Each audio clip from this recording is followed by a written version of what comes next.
Hello guys, in this video I'm going to show you how to turn off the notifications in the Zalando app. But before that, don't forget to subscribe and leave a comment down below, because at 10,000 subscribers I'm going to show you my whole YouTube revenue statistics and growth strategy.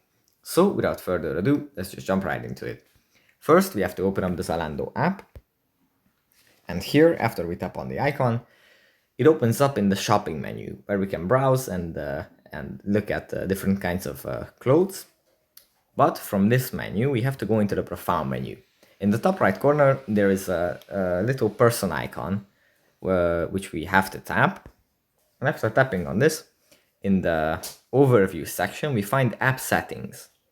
We have to tap on app settings, and then at the top, there is a notifications button.